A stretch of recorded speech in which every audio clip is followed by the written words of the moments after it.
Hello and welcome again to Red Gaming Tech. My name is Amata. Today is the 4th of March. Yes, I have yet more news for you from GDC today. This time from Nvidia, who have named yet another product Shield, possibly in an attempt to render us all helpless with confusion. This time, however, it is a $200 Android set-top box by the name of Shield, and will support 4K content encoded with H.265. And they are basically, well, blurbing it as the world's first 4K Android TV. Will naturally run on the Android OS and will apparently leverage Google TV. It will come with a very small USB rechargeable remote control with a microphone, which will actually allow you to use Google Voice search features. Apparently you can even plug headphones into the remote, since it acts as a wireless receiver. Now, they didn't really go into too much detail regarding the controller, but apparently it has a 40-hour battery life.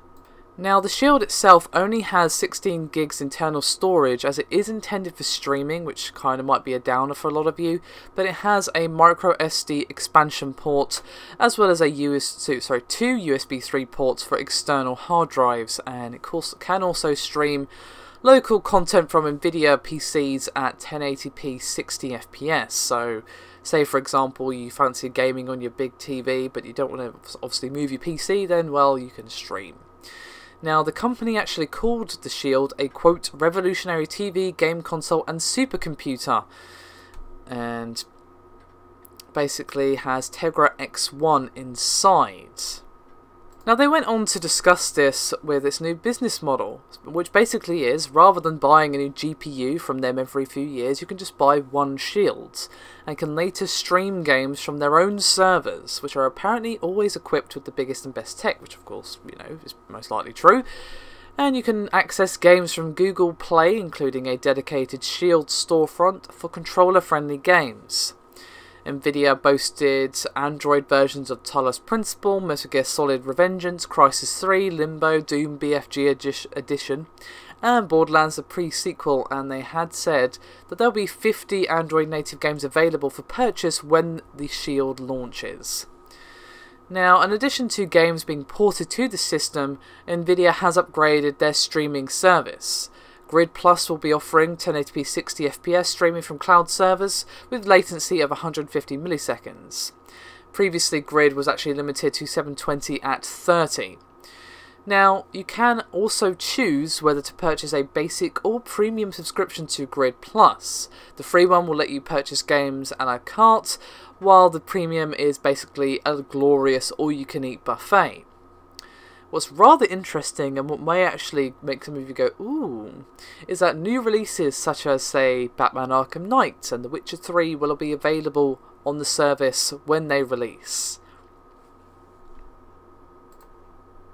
So basically, Nvidia's idea is this: you get the best of the high-end performance of the best PCs without paying for all the parts and needing to upgrade all the time. However, of course, one major caveat, which is probably going to be a deal breaker for many people, is that you will need the internet connection to support it. And they said, quote, this is Nvidia of course, if we can do what Netflix did for video, what Spotify did for music, we can expand the reach of gaming.